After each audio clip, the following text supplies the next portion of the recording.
Hey guys, Magnus Robert here, bringing you another video. A video I'm very excited to do, and that is the top 10 characters for The Simpsons Tapped Out, the year of 2020. So, of course, this is of my 2020 videos sort of series. I always do this every year. I go through, I rank the major events, I rank the minor events, I rank the mini events, and then I do top 10 characters, top 10 buildings, top 10 worst characters, and top 10 worst buildings. And then this year I'm going to also be doing top 5 best costumes and top 5 worst costumes. So, yeah, can't wait to be doing that. It's really exciting.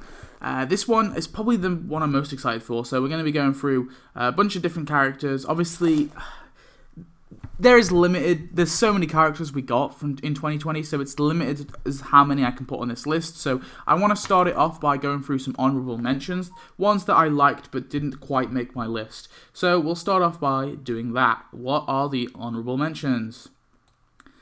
Blog Alien. Okay, people are going to hate me for this, that it's not on my top 10 worst, but I like this character. I think what they did with him was fine. I don't think he's amazing, but the reason why I gave him an honorable mention is because I think it's good when Tapped Out takes something which is so small and gives it an entire sort of quest line. Now, I think the thing they did with this character worked. Now, the reason why I guess I kind of give this character praise and then I don't give the character of, like, say, the Beefy Bishop praise is because with this one, there's not much else you can add. If they're doing a last Thanksgiving update, you can't really not add the Blog Alien. Now, you could say, well, with the wrestling update, you have to add wrestlers. Well, that's true, but you don't have to just add wrestlers.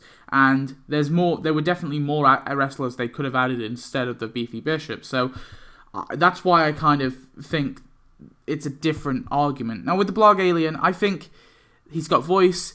I thought his questline was pretty decent. I think he looks pretty awesome. Overall, the only thing that annoyed me was he wasn't a 3-in-1 character. I know I've kind of harped on about that a lot. But yeah, I liked the Blog Alien a lot, so he gets an honorable mention. Abraham Simpson the First. Really liked this character. Thought he was great. He was free. It was awesome. I just think there were better characters than him, so he didn't quite make the list, but I certainly think I liked what they did with him in this as well. I think it's kind of true, the same statement with the Blog Alien. They really gave him some more character than what he had in the episode he appeared in. In the episode he appeared in, he basically did nothing. He was born, and you saw him briefly, and then that was it. But they gave him some story here, and I quite liked it. So, yeah, Abraham Simpson first. Mabel Simpson. Okay, I'm on a Simpsons, that one Simpsons episode tirade right here. But no, the reason why I love Mabel Simpson is I think out of every sort of Marge lookalike character or Homer, basically other character lookalike characters, Mabel Simpson is probably one of my favorites. I think what they did with her was pretty decent. I liked her questline, I liked her animations. I thought the building she came with, the Canadian border, wasn't great, but judging her, just her character alone, I thought she was very decent and made sense to be added in the Black History update, although she herself isn't black, but I think it made sense in the episode because they were doing the sort of Virgil Simpson sort of episode, so it made sense to add her. And yeah, I think overall she was a great character. I actually, despite her looking just like Marge, I think she was a brilliant character, so I give this one a massive thumbs up. It's Mabel Simpson. Those are the only ones I kind of really want to give honorable mentions to. There's a few others I did like, but I want to keep this list short. So let's move on to number 10. Number 10 is Yahweh. So I really struggled as to where to put Yahweh, because my initial thoughts was number 1, because even though it's really tedious to earn those donuts, he still is the only character in the entire game that can earn donuts. And even though it takes 2 days to do it, I think it still is a great thing, and it kind of puts him over every other character. But then I didn't really agree with it. I just didn't seem right, him sitting as number 1. So then I think I had him as like number 5, and then I had him as like number 7, and then I think number 10 is fine for him. Honestly, I'm still not confident on my position on Yahweh. I don't know whether to put him lower, higher. I don't know, because in one aspect he earns donuts, so he's got to be the best character of the year, surely, right? But at the same time, he's it's so tedious, and I think the whole quest line wasn't amazing. It's 250 donuts, so it's an extra 100 donuts than usual for a character building combo. And you don't make those to make those donuts up takes a long ass time. So although I think it's amazing that he can make donuts, I'm not fooled into putting him into number 1, I guess. But I did want to put him on the list somewhere, so I figured number 10 would be a nice spot for him. I don't know. I can understand if anyone puts him any higher. If people put him as like number 1 or put him as number 2, I can honestly understand that. It just didn't sit right with me, him being number 1, so I brought him down to number 10. But hey, he's still on the list. I still think he needs to be on the list somewhere, so that's where I've gone with number 10. Jiff and Skippy. These guys were a pleasant reward in the prize track to sort of start the year off, for sure. I think having bots children in the game was great. I think their animations are pretty decent. I'm confused on the names, but regardless, I think I shall give them praise. I think they were great characters. They kind of elevated that update a little, because I really did enjoy I enjoyed getting them a lot. A lot of people complained that they were 2 in 1, and people were trying to say, well, maybe they should be separate characters. I'm kind of not of that same opinion. I think it's fine that they're 2 in 1. They're always seen together. My kind of rule for this is, if the characters are seen together and they don't really have that sort of different in terms of actual characterization, so their characters aren't that different, they're fairly similar. So for example, Sherry and Terry should be a 2 in 1, because Sherry and Terry don't have, like, you can't tell Sherry and Terry apart. It's impossible. Like if I showed you a picture of Sherry and Terry, you can't tell them. Or if I give you a personality trait of one of them, you wouldn't be able to tell me which one was which, because they are the same character. They're essentially a 2 in 1 character within the show as well, and they're always seen together. Jiff and Skippy are similar, really. I mean, they don't really have too much personality between them, so I think it makes sense them being a 2 in 1 character. Now, Patty and Selma, it's different, because yes, they're twins, and yes, they're seen together a lot of the time, but they don't have similar characters. They are wildly separate, so it doesn't make sense to add them as a 2 in 1. So that's my opinion on 2 in 1 characters. That's what I think it should be done. So for example, I think one of the mods was discussing this in the mod chat, and they brought up in the Discord mod chat, and they brought up Bill and Marty. Even Bill and Marty, I mean, there's an argument they should be a 2 in 1 character, because they're not that separate in terms of characterization. But yeah, I'm cool with Jiff and Skippy being 2 in 1. I thought what they did with them was pretty decent. I think they were a great start to the year, so yeah, number 9 for those guys. Grandma Van Houten. I don't know why. I liked her questline a lot. She was free. I think she was a good prize for the Van Houten event. That Van Houten event was very solid overall. And yeah, Grandma Van Houten was a pretty decent part of it. I haven't got much more to say. I mean, yeah, good animations, good quest line. Yeah, I think she was very good. I liked her a lot. I liked her quest line. I liked her inclusion in the event, and of course, she made sense to be added in that event because she's Grandma Van Houten. Definitely my favourite of the 2 grandmas. Grandpa Van Houten. See, I wanted to put both of them in, and I was like, but I feel like they're about on par, Grandma Van Houten and Grandpa Van Houten. I figured they were about on par, but I was like, okay, I've got to put one. I can't put them together because they weren't included together, so it doesn't make sense to, if I was going to put Retired Homer and Empty Nest Marge on this list, I would put them together because they came together, if you know what I mean. You can't buy one and not the other. But, like, with these two, you kind of can't, but they were sort of a package because they were included in each other's, or at least in Grandpa Van Houten's questline anyway.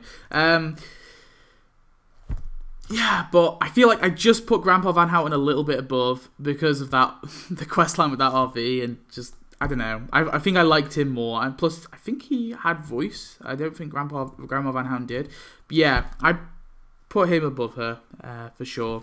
But it's a tight match. They're close. They're neck and neck. I had to put both of them on the list. I really liked their inclusion in the event, and I think they were great characters to get. So, yeah, that is number 7, Grandpa Van Houten. Wally Weasel. Okay. Yeah, I think this is a good point for Wally Weasel. I think his questline wasn't amazing. The whole thing with the storage lockers, and I think Gil was involved in it as well. Like, he was sleeping there. I didn't think that was great, because really, Wally Weasel should have been added with the restaurant Wally Weasels, right? But I still think what they did with his questline was okay. The character itself, though, is great. I think the animations are really funny, and the character looks great. Like, I don't know, there's not really much more to say. He doesn't have a voice, unfortunately, but apart from that, though, I think he's a great character. He's definitely he comes from a pretty iconic scene, so it's great to get him. I think what they did with him was perfect. I think he makes sense to be added in the Game of Games update. Obviously, the whole Wally Weasels was included. I think the way he was added made enough sense to me. Not like Huge Ass, for example. He made absolutely no sense adding to the update, but Wally Weasel loosely made sense. I don't think it was a perfect inclusion, but honestly, he's definitely one of the brighter characters we've got. As in terms of like his look, he just looks awesome. And yeah, so number 6, Wally Weasel. I was really happy to get him. Cosine is number 5. So if we're going to be getting a Game of Games update every year, we may as well be getting a Super Friend. I think what they did with Cosine was pretty solid. He's a great character to get. You know, he's appeared many times in the show, so it's perfect to get him. He's got decent animations, good quest line. Yeah, I think they did a decent job with him, so he goes here as number 5. I've not got much more to say. Stephanie Brockman is number 4. I was so happy that they added her. Now, the reason why I love Stephanie Brockman is because, one, she makes sense for the update. She's, plays tennis with her husband. She's, I believe, a weather forecast, isn't she? She does the weather forecast, which is pretty cool. And she also, is the husband of Kent Brockman. Now, it's great to add her because I'm like a big Scrooge. I love it when they complete families. So it really annoys me, for example, it really annoyed me a few years ago that we had Chief Wiggum, we had Ralph Wiggum, but we didn't have Sarah Wiggum. And that pissed me off, I'm not going to lie. And then it was the same with Brockman. We had Kent Brockman, we had Brittany Brockman, and we didn't have Stephanie Brockman. But finally we have Stephanie Brockman, so I can be rested easy. There's more families to be completed, but at least we've got this one sorted. Yeah, I mean, I'm just glad that they've added her. I think her inclusion was pretty well decent, and I think she was a great final prize for the Summer Games 2020 event. So, yeah, I'd give her a massive thumbs up. She was a very good character to get. So, yeah, I think she deserves her spot as number 4. Annika. So, I always give massive props to characters who lead events, and Annika pretty much led the Van Houten event, at least the first act anyway. She was the introduction to it. I think she was a great final prize. I think her animations are pretty cool. Her questline was very decent too. Overall, a character I didn't really care too much about before, but her inclusion in the Van Houten event made me care for her character a lot, and really appreciate what they did with her to sort of lead the Van Houten event. I normally give massive props to characters like this. It's just going to happen. You know, when there's a character thrown into the store with a building, and, you know, it's a premium character, I don't often kind of put those characters above characters like this, because these characters just are really important for the update. So Annika is a really important thing for the update. She sort of led the start of the Van Houten update. So yeah, very important, and she has great quests, decent quest, great animations, and overall a very solid character to get in the game. It's cool to get her. So yeah, she is at number 3. Moving on to number 2, Old Scratch. Oh, so talking about that, Old Scratch is kind of weird because he's a bit like Annika in that he leads the Treehouse of Horror update, right? He led the Treehouse of Horror update. But at the same time, he was a premium character. And the fact he was a premium character, the fact he wasn't free, is the only reason why he is not number 1. So please let that know. I know a lot of people are going to be disagreeing. I know a lot of people are going to put Old Scratch as number 1 character. He would have been number 1 for me if he hadn't have been added as a premium character. Because here's the thing, he is amazing. He's got voice, his animations are perfect, he looks awesome, and he led the event. But why was he premium? Why? Why not free? It didn't make any sense to why he was premium, because the actual character leads the event. So why couldn't they swap around one of the costumes, or I don't know. So this is the thing. Or give us another character. Give us just another character in the prize track. I don't know, or as a premium character. I don't know. To me, it was a fatal mistake to make him premium. It's not a huge thing because he's not exactly super expensive or anything, and I don't normally like to punish premium characters too much, but it's the only thing that stopped me from... If he didn't lead the event, then I probably would have maybe given him higher, but the fact he leads the event just feels like he should have been free. So, I don't know. Number 2, Old Scratch. I still love him though. I still think he's amazing. I gave him the number 2, so you can't be too mad. But anyway, there's a character that I think is better than Old Scratch. So can we have that drum roll? Virgil Simpson. Oh no. You should have known. I love Virgil Simpson. I'm not gonna lie. I thought his animations were amazing. I thought the character was a real sweet way of ending the the Black History update. I think he's awesome in every way. I mean, there's not something I can fault him on, right? I like everything about him. I think his animations are great. I think his questline was very entertaining. I actually really love what they did with his questline.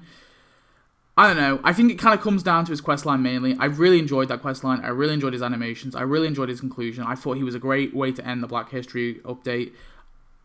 And I've been wanting him for a while.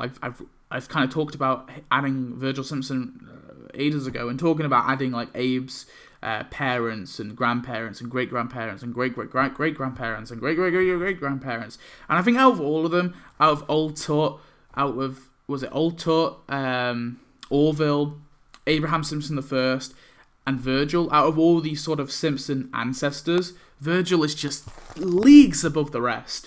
And that's why I think he deserves the number 1 spot. He is kind of an underdog in the sense that some of you may have forgotten about him, and that's cool. If you forgot about him, that's cool. But I think he was the underdog champion, you know? I didn't expect him to take this when I sort of saw I knew he'd be on my top 10 list because I really enjoyed it, but I didn't expect it. But like thinking about it, like Old Scratch, yeah, Old Scratch is awesome, but the whole premium thing, Annika is pretty awesome, but I don't know. There was a few things about there was a few things in a quest line I didn't enjoy a quest line that much. Stephanie Brockman is great, but I mean, like she made sense for the Summer Games, but it wasn't like perfect. Cosine like wasn't a perfect fit for the Game of Games.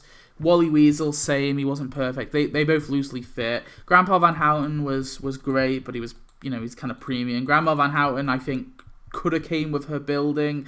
I know I shouldn't really punish her for that, but it's a kind of a thing. And Jiff and Skippy, like, I don't know. Like, that's what I mean. Like, I feel like out of all the other characters, Virgil's just flawless, and the others have tinsy things that kind of put me off them. But yeah, I think Virgil is the number 1 for me. Great character. Really happy to get him. So yeah, that is my list. Please do show me your list though. Leave it in the comments below, and I'll read it. Maybe give it a heart if I like your opinions. But yeah, that's my list. So number 10 was of course Yahweh. Number 9 was Jiff and Skippy. Number 8, Grandma Van Houten. Number 7, Grandpa Van Houten. Number 6 was Wally Weasel. Number 5, Cosine. Number 4 was Stephanie Brockman. Number 3 was Annika. Number 2 was Old Scratch, and number 1 was Virgil Simpson. So anyway, thanks for watching. I hope you enjoyed. Tell me your thoughts, and I shall see you in the next one. Goodbye.